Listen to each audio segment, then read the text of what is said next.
विद्यार्थी मैत्रिणींनो, नमस्कार. आजच्या या तासिकेमध्ये वर्ग 12वी विषय अर्थशास्त्र पहिल्या प्रकरणामध्ये आपण मागच्या तासिकेत सूक्ष्म अर्थशास्त्राचे वैशिष्ट्ये याबाबत सविस्तर अशी चर्चा आपण केली होती. आज आपल्याला सूक्ष्म अर्थशास्त्राचे महत्त्व यावर एक स्वतंत्र प्रश्न तुम्हाला विचारला जातो. सूक्ष्म अर्थशास्त्राचे महत्त्व सविस्तर लिहा, किंवा याच टॉपिकवर आपणास वस्तुनिष्ठ प्रश्नसुद्धा बहुपर्यायी शब्दसुद्धा विचारले जातात. तर आज आपण सूक्ष्म अर्थशास्त्राचे महत्त्व काय याबाबत आपण चर्चा करणार आहोत. पहिलं महत्त्व, सूक्ष्म अर्थशास्त्र हे किंमत निर्धारणामध्ये महत्त्वपूर्ण भूमिका बजावते. किंमत निर्धारण म्हणजे निश्चित करणे, म्हणजे वस्तूच्या किंमती ठरवण्यामध्ये, वस्तूच्या किंमत निश्चितीमध्ये सूक्ष्म अर्थशास्त्र अत्यंत मोलाची व महत्त्वाची भूमिका पार पाडते. जसं विविध वस्तूंच्या किंमती, तसेच विविध उत्पादन घटकांच्या किंमती यांचे स्पष्टीकरण करण्यास सूक्ष्म अर्थशास्त्र मदत करते. जसं विविध वस्तूंच्या किंमती तसेच विविध उत्पादन घटकांच्या किंमती यांचे स्पष्टीकरण करण्यास सूक्ष्म अर्थशास्त्र मदत करते. म्हणजे वस्तूचं निर्माण, भूमी, श्रम, भांडवल आणि संयोजक या 4 घटकांच्या संयुक्त विद्यमाने किंवा यांच्या सहकार्याने, यांच्या समन्वयाने होते. भूमीला मोबदला म्हणून आपण खंड प्रदान करतो, श्रमाला वेतन प्रदान करतो, भांडवलाला व्याज आणि संयोजकाला नफा. तर उत्पादन घटकांच्या किंमती कशा ठरविणे, भूमीचा मोबदला म्हणून खंड किती देणे, श्रमिकांना, कुशल श्रमिक असेल तर त्याला वेतन जास्त, अकुशल श्रमिक असेल तर त्याला वेतन कमी. म्हणजे श्रमिकांचं वेतन व त्याचीसुद्धा किंमत निर्धारणामध्ये सूक्ष्म अर्थशास्त्र मोलाची मदत करते, महत्त्वपूर्ण भूमिका पार पाडते. म्हणजेच बाजारपेठेतील विविध प्रकारच्या वस्तूच्या किंमती व विविध उत्पादन घटकांच्या किंमती तसेच त्याचे स्पष्टीकरण करण्याचं काम सूक्ष्म अर्थशास्त्र, या सूक्ष्म अर्थशास्त्राच्या महत्त्वांतर्गत किंमत निर्धारण या टप्प्यांतर्गत आपली भूमिका पार पाडते. तर आपल्याला लक्षात आलं असेल पहिला मुद्दा, पहिला महत्त्व, विविध वस्तूच्या किंमती कशा ठरतात, किती ठरवल्या पाहिजे, उत्पादन घटकामध्ये उत्पादन घटकांचा मोबदला किंमतीच्या स्वरूपामध्ये किती प्रदान केला पाहिजे, किती दिलं पाहिजे, या सर्व गोष्टीचं बारीक अभ्यास, सूक्ष्म विश्लेषण किंमत निर्धारण पद्धती अंतर्गत सूक्ष्म अर्थशास्त्र करत असते. म्हणजेच वस्तूच्या किंमती निर्धारणामध्ये, वस्तूच्या किंमत निश्चितीमध्ये सूक्ष्म अर्थशास्त्र महत्त्वाची भूमिका पार पाडते. हा पहिला महत्त्व. दुसरा, मुक्त बाजार अर्थव्यवस्था. आता यामध्ये मुक्त अर्थव्यवस्थेमध्ये आपल्याला लक्ष द्यायचं आहे, सूक्ष्म अर्थशास्त्र मुक्त बाजार अर्थव्यवस्थेची कार्यपद्धती समजण्यास मदत करते. लक्ष द्या, सूक्ष्म अर्थशास्त्र मुक्त बाजार अर्थव्यवस्थेची कार्यपद्धती समजण्यास मदत करते. मुक्त बाजारपेठ ही अशी अर्थव्यवस्था आहे की ज्यात वस्तूच्या उत्पादनाबाबत कोणते उत्पादन करावे, कसे उत्पादन करावे व किती उत्पादन करावे याचंसुद्धा मार्गदर्शन सूक्ष्म अर्थशास्त्र उत्पादकांना देत असते. लक्ष द्यायचं आहे आपल्याला या ठिकाणी.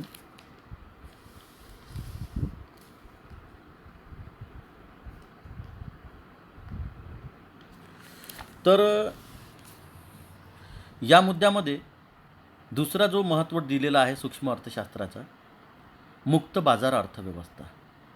आजची जी बाजारपेठेचं जे स्वरूप आहे ते मुक्त बाजारपेठेचं स्वरूप आहे. म्हणजे विदेशातील एखादी कंपनी आपल्या देशामध्ये येऊन आपला कारभार मांडू शकते. त्यांनी उत्पादित केलेल्या मालाची विक्री आपल्या बाजारपेठेमध्ये करू शकते.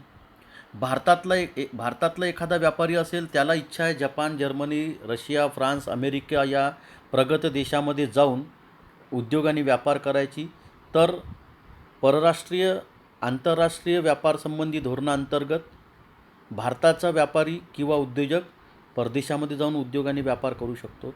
म्हणजेच ही बाजार व्यवस्था काय झालेली आहे, एक प्रकारची मुक्त स्वरूपाची झालेली आहे. यावर कोणाचंही कुठलंही बंधन नाही.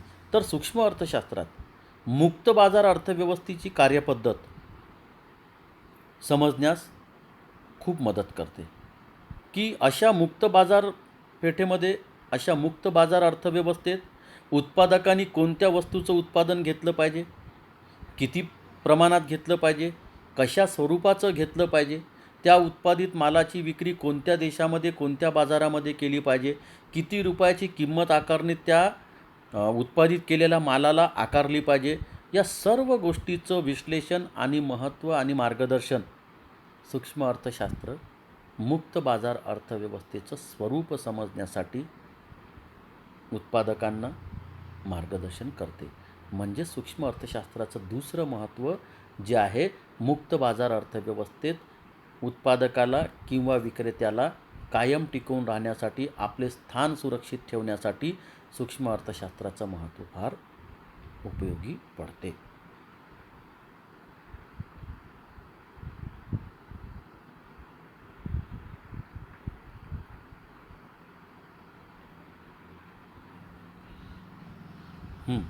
त्यानंतर आर्थिक निर्णय खाजगी पातळीवर घेतले जातात. त्यात शासन किंवा इतर कोणत्या यंत्रणेचा हस्तक्षेप नसतो. मी तुम्हाला सुरुवातीला सांगितलं की परदेशातला एखादा व्यापारी किंवा आपल्या देशातला व्यापारी परदेशात जाऊन ज्या अर्थी व्यापार करू शकत आहे, त्या अर्थी त्यावर कोणत्याही सरकारचा कुठल्याही प्रकारचं निर्बंध किंवा कोणाचंही बंधन नाही. म्हणजेच ती बाजार व्यवस्था पूर्णतः मुक्त आहे, त्यावर कोणाचंही बंधन नाही. आणि अशा या निर्णयावर तो त्यांचा खाजगी निर्णय आहे उत्पादकांचा, की कोणतं उत्पादन घेतलं पाहिजे, किती घेतलं पाहिजे, कशा पद्धतीचं घेतलं पाहिजे, कोणत्या क्षणी घेतलं पाहिजे, उत्पादित मालाला कोणत्या बाजारपेठेत किती किंमत आकारून विकलं पाहिजे, हा त्या व्यापाऱ्यांचा खाजगी निर्णय झाला. अशा या खाजगी निर्णयामध्ये सरकारचा कुठल्याही प्रकारचा हस्तक्षेप किंवा बंधन नसतो.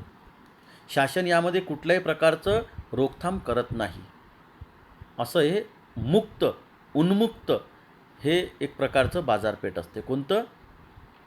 मुक्त बाजारपेठ. तर त्याचं संपूर्ण विस्तृत समजून घेण्यासाठी त्याची माहिती सूक्ष्म अर्थशास्त्र हे फार महत्त्वाची भूमिका पार पाडते. विदेशी व्यापार, तिसरा मुद्दा. लक्ष द्या, सूक्ष्म अर्थशास्त्र हे जकात शुल्काचे विशिष्ट वस्तूवरील परिणाम, जकात म्हणजे टॅक्स, महसूल, कोणत्याही दोन देशांच्या चलन म्हणजे पैसा विनिमय दराची, विनिमय म्हणजे एका वस्तूच्या ऐवजीमध्ये दुसरी वस्तू स्वीकारणे. उदाहरणार्थ, पाण्याची बॉटल जर आपल्याला हवी असेल, त्याची किंमत आहे 20 रुपये.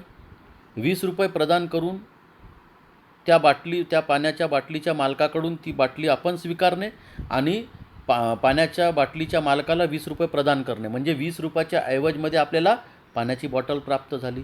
म्हणजे हे काय झालं? वस्तू विनिमय. विनिमय दराची निश्चिती, आंतरराष्ट्रीय व्यापारातील फायदे यासारख्या विदेशी व्यापारातील विविध पैलूंचे स्पष्टीकरण करण्यास मदत करते. लक्ष द्या, तिसरं महत्त्व काय आहे सूक्ष्म अर्थशास्त्राचं? तर विदेशी व्यापाराचं धोरण, विदेशी व्यापाराची पद्धत विस्तृत समजून घेण्यासाठी सूक्ष्म अर्थशास्त्र मोलाची आणि बहुमूल्य मदत करते. जसं सूक्ष्म अर्थशास्त्र जकात शुल्क कोणत्या वस्तूवर किती पद्धतीत आकारले पाहिजे, जेणेकरून सामान्य नागरिकांवर आकारलेल्या जकातीचं किंवा आकारलेल्या सेवा शुल्काचं किंवा टॅक्सचं दुष्परिणाम होता कामा नये व वस्तूच्या विक्रीवर सुद्धा त्याचा परिणाम होता कामा नये व यामुळे अर्थव्यवस्थेवर सुद्धा विपरीत परिणाम होता कामा नये. म्हणजे एक प्रकारचं संतुलित जकात शुल्क आकारण्याकरिता सूक्ष्म अर्थशास्त्र विदेशी व्यापार धोरण नीती अंतर्गत मार्गदर्शन करते. एक देश दुसऱ्या देशासोबत वस्तूची देवाणघेवाण, आयात आणि निर्यात, वस्तूचं विनिमय करत असतो. उदाहरणार्थ अरब राष्ट्र आहे, अरब देश आहे. अरब देशासोबत आपण त्यांच्याकडून तेलाची आयात करतो आणि त्यांना तेलाच्या ऐवजमध्ये आपण त्यांना हवं असलेलं धान्य त्यांना निर्यात करतो. तर त्यांनी आपल्या धान्याची किंमत किती स्वीकारली पाहिजे, आपण त्यांच्या तेलाची किंमत किती दिली पाहिजे, या सर्व गोष्टीचं म्हणजे वस्तू विनिमय दर, दोन देशाच्या चलन विनिमयाची दराची निश्चिती या सूक्ष्म अर्थशास्त्राच्या विदेशी व्यापार धोरणांतर्गत ठरत असते. नाहीतर एक देश दुसऱ्या देशाला वस्तूची किंमत आकारणी करताना खूप जास्त किंमत आकारून राहिलं आणि नंतर त्या देशाला लक्षात आलं की या देशाने आपल्याकडून खूप अधिक किंमत आकारून घेतलेली आहे, तर भविष्यात डबल तो देश ज्यांनी अधिक किंमत आकारली ज्या देशाला, तो त्याच्यासोबत कधी आर्थिक व्यवहार करणार नाही. म्हणून दोन्ही देशाची फसगत होऊ नये, दोन्ही देशाचा आपसामध्ये मतभेद होऊ नये, दोन्ही देशाचे आर्थिक विदेशी व्यापार हे खूप दीर्घकाळापर्यंत चालावे म्हणून चलन विनिमय दर निश्चिती जी आहे ती योग्य प्रकारे कशी असली पाहिजे हे विदेशी व्यापारांतर्गत सूक्ष्म अर्थशास्त्र महत्त्वपूर्ण भूमिका पार पाडते. त्यानंतर आंतरराष्ट्रीय व्यापारातील फायदे. विदेशी व्यापार धोरण अंतर्गत सूक्ष्म अर्थशास्त्राच्या महत्त्वाच्या पैलू अंतर्गत आपल्याला एक गोष्ट लक्षात येते की विदेशासोबत व्यापार करताना आपल्याला फायदे किती मिळत आहे व विदेशी व्यापारातील विविध पैलू जे आहे ते पूर्णतः समजून घेण्याकरिता सूक्ष्म अर्थशास्त्र महत्त्वपूर्ण भूमिका पार पाडते. सांगण्याचं तात्पर्य, आंतरराष्ट्रीय व्यापार धोरण पद्धत काय आहे, त्यामध्ये कसं टिकून राहता आलं पाहिजे, त्यामध्ये आपण कशी भूमिका घेतली पाहिजे याबाबत सूक्ष्म अर्थशास्त्र महत्त्वाची भूमिका पार पाडते. त्यानंतर आहे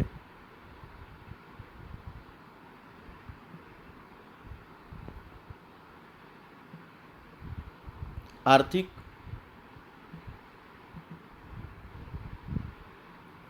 प्रारूपांची निर्मिती. प्रारूप म्हणजे मसुदा, ज्याला आपण म्हणतो एक सारांश, ज्याला आपण म्हणतो समरी. सूक्ष्म अर्थशास्त्रात सुलभ प्रारूपाद्वारे, सुलभ म्हणजे सरळ, सोपे, विविध गुंतागुंतीच्या आर्थिक परिस्थितीचे आकलन करण्यास सहाय्य प्राप्त होते. विविध सोप्या संज्ञा, संकल्पना, परिभाषा, नवीन आर्थिक विश्लेषणाची साधने यासारखे महत्त्वपूर्ण योगदान सूक्ष्म अर्थशास्त्राद्वारे दिलेले आहे. म्हणजे आर्थिक प्रारूपांची निर्मिती, आपण सूक्ष्म अर्थशास्त्राचे महत्त्व समजून घेऊन राहिलेलो आहोत. या महत्त्वांतर्गत चौथा मुद्दा आहे आर्थिक प्रारूपांची निर्मिती. सूक्ष्म अर्थशास्त्र आपसातले व्यवहार सहज, सुलभ आणि सोपे करण्याच्या दृष्टीने, जे व्यवहार गुंतागुंतीचे असतील त्याला सरळ आणि सोप्या पद्धतीत करून घेण्यासाठी सूक्ष्म अर्थशास्त्र हे सोप्या विविध संज्ञा, संकल्पना, परिभाषा म्हणजे डेफिनेशन व नवीन आर्थिक विश्लेषणाची विविध साधने यासारख्या महत्त्वपूर्ण संसाधनांचा वापर करून सूक्ष्म अर्थशास्त्र अर्थव्यवस्थेला जी गुंतागुंतीची असेल त्याला सहज आणि सुलभ करण्याकरिता मदत करत असते. म्हणजे हा चौथा महत्त्व आपल्याला सूक्ष्म अर्थशास्त्राचा या ठिकाणी लक्षात आलं असेल. पाचवा, व्यावसायिक निर्णय.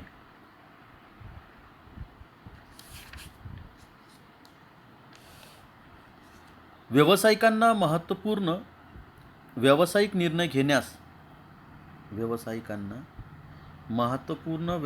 निर्णय घेण्यास सूक्ष्म आर्थिक सिद्धांत मदत करतात. या निर्णयामध्ये उत्पादन खर्चाची निश्चिती, वस्तूची किंमत निश्चिती, महत्तम उत्पादन आणि नफा इत्यादींचा समावेश होतो.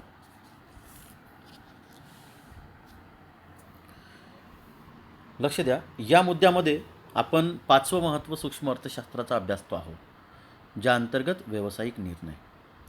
व्यावसायिकांना आपल्या व्यवसायाच्या उत्तरोत्तर प्रगती करण्याच्या भूमिकेमध्ये योग्य असे निर्णय घेण्याकरिता सक्षम बनवण्याचं कार्य सूक्ष्म अर्थशास्त्राच्या महत्त्वाअंतर्गत केल्या जातो. म्हणजे व्यावसायिकांना स्वावलंबी बनवणे, आत्मनिर्भर बनवणे, त्यांना सक्षम बनवणे, व्यावसायिकांच्या मनामध्ये आत्मविश्वास निर्माण करणे, याकरिता सूक्ष्म अर्थशास्त्र व्यावसायिकांना योग्य असे निर्णय घेण्यासाठी बाध्य करते, त्यांना सक्षम करते. अर्थव्यवस्थेचे आर्थिक सिद्धांत सूक्ष्मरित्या समजून घेण्याकरिता व त्या निर्णयाद्वारे उत्पादन खर्चाची निश्चिती, म्हणजे उत्पादनाला आपण खर्च किती केलं पाहिजे,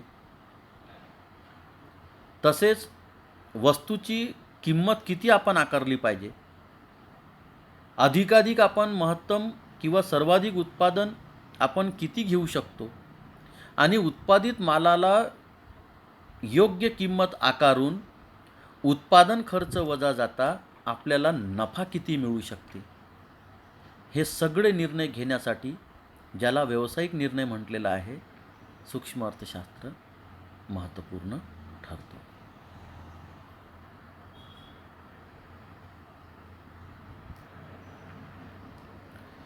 शासनास उपयुक्त. लक्ष द्या, आपण सूक्ष्म अर्थशास्त्राचं महत्त्व या मुद्द्यावर चर्चा करतो आहोत. सरकारला कसं उपयुक्त आहे सूक्ष्म अर्थशास्त्र?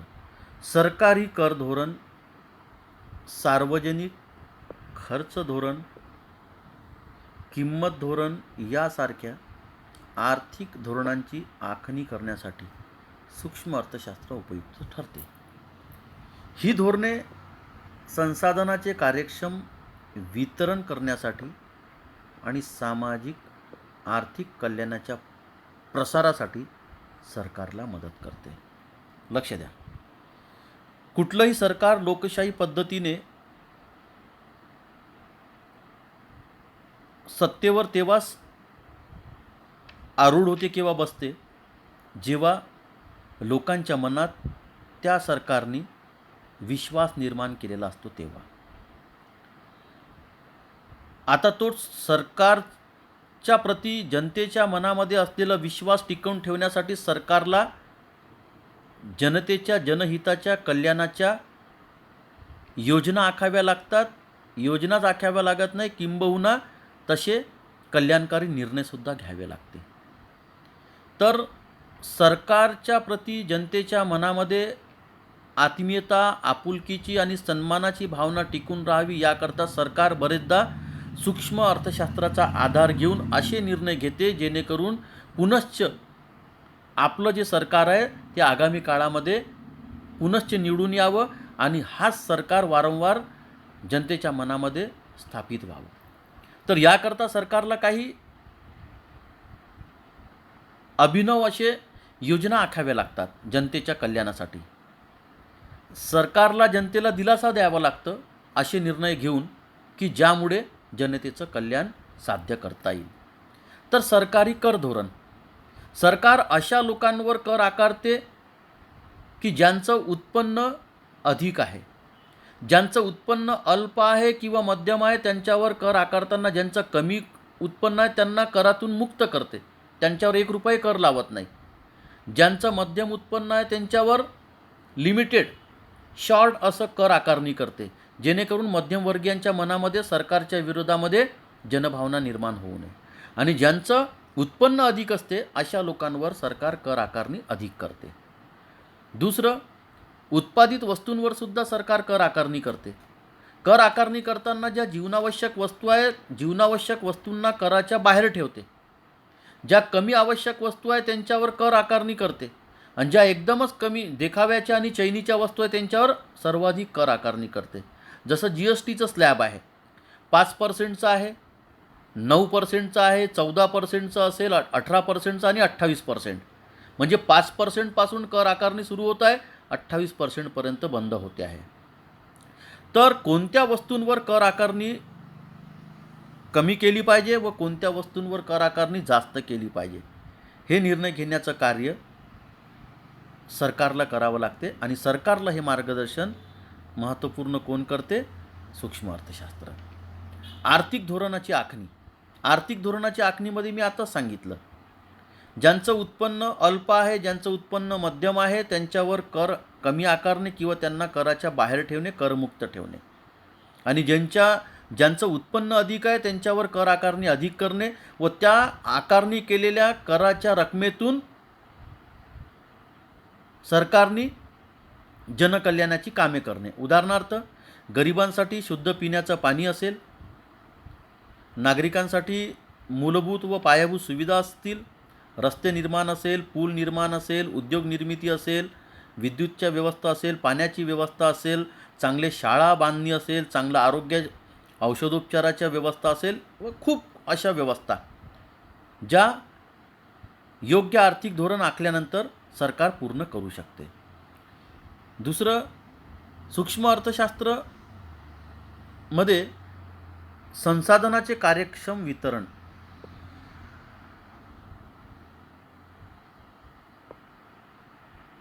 संसाधनाचे कार्यक्षम वितरण करण्यासाठी आणि सामाजिक आर्थिक कल्याणाच्या प्रसारासाठी शासनास मदत करते. म्हणजे जी संसाधनं आहेत, जसं सरकार काय करते, गरीब लोकांना घरकुलची योजना आहे, वैयक्तिक शौचालयाची योजना असेल, जे निराधार निराश्रित लोक आहेत त्यांना अर्थसहाय्य करणे, प्रति महिन्याचं 1,000 रुपये. जे समाजातील विकलांग अपंग लोक आहेत त्यांना अर्थसहाय्य करणे. अनुसूचित जाती जमाती इतर मागासवर्गीय प्रवर्गात मोडणाऱ्या विद्यार्थ्यांना शिष्यवृत्ती आकारणी, त्यांना शिष्यवृत्ती प्रदान करणे. म्हणजे संसाधनाचं योग्य वाटप आणि वितरण, समाजामध्ये समानता आणि स्थिरत्व आणण्याकरिता आणि समाजातील शेवटच्या घटकाचा सुद्धा कल्याण व्हावं, हाच धोरण सूक्ष्म अर्थशास्त्राचं असतं. आणि हे धोरण पूर्णत्व करण्याकरिता सरकारला उपयुक्त निर्णय व धोरण आखण्यासाठी सूक्ष्म अर्थशास्त्र महत्त्वाची मोलाची मदत व मार्गदर्शन करते. त्यानंतर आहे कल्याणकारी अर्थशास्त्राचा आधार.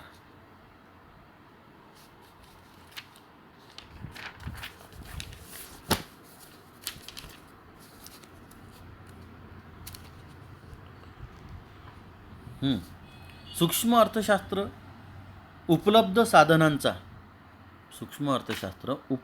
साधनांचा पर्याप्त वापर करून समाजाचे महत्तम कल्याण कसे पूर्ण करता येईल याचा सखोल अभ्यास करते. तसेच सामाजिक कल्याणावर करांचा कसा परिणाम होतो याबाबत सुद्धा अभ्यास करते.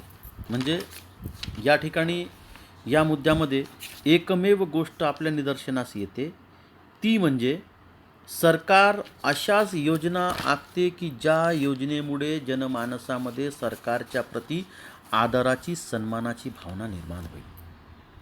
असं कुठलंच पाऊल सरकार उचलत नाही की जेणेकरून सरकारच्या विरोधामध्ये जनता रस्त्यावर उतरेल. आणि म्हणून सूक्ष्म अर्थशास्त्र सरकारची विश्वसनीयता टिकवून ठेवण्यासाठी सरकारला वेळोवेळी योग्य धोरण, योग्य आखणी व योग्य निर्णय घेण्यास मदत करत असते. जसं कल्याणकारी अर्थशास्त्राचा आधार. सूक्ष्म अर्थशास्त्र उपलब्ध साधनांचा पर्याप्त वापर करून समाजाचे महत्तम समाधान किंवा महत्तम कल्याण कसे पूर्ण करता येईल यासाठी उपयोगी पडते. म्हणजे ज्या उपलब्ध साधन आहे, भूमी, श्रम, भांडवल आणि संयोजक. भूमीचं पुरेपूर वापर करून, श्रमिकांमध्ये असलेलं श्रमाचं कौशल्याचा पुरेपूर वापर करून, उपलब्ध भांडवलाचं योग्य प्रकारचं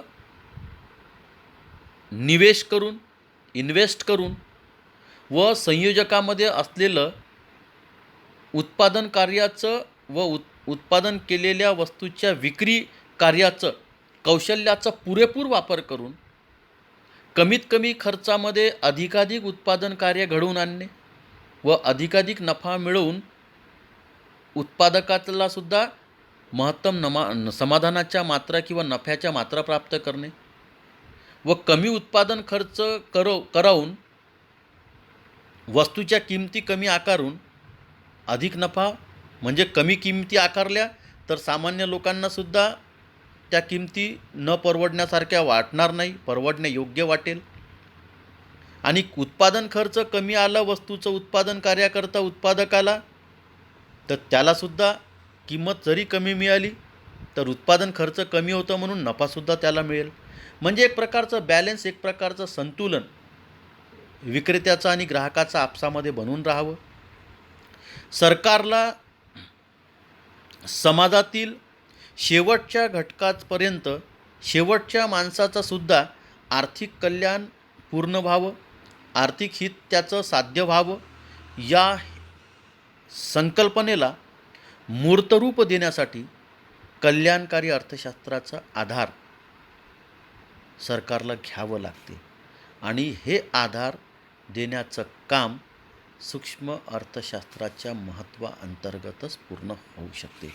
अशा प्रकारे आपण या ठिकाणी आज सूक्ष्म अर्थशास्त्राचे महत्त्व विस्तृत आपण समजून घेतले आहे. यापुढे आपल्याला स्थूल अर्थशास्त्राचा अर्थ, त्याची व्याप्ती व इतर त्याचे संपूर्ण बारकावे आपल्याला पुढच्या तासिकेमध्ये बघायचे आहे. धन्यवाद.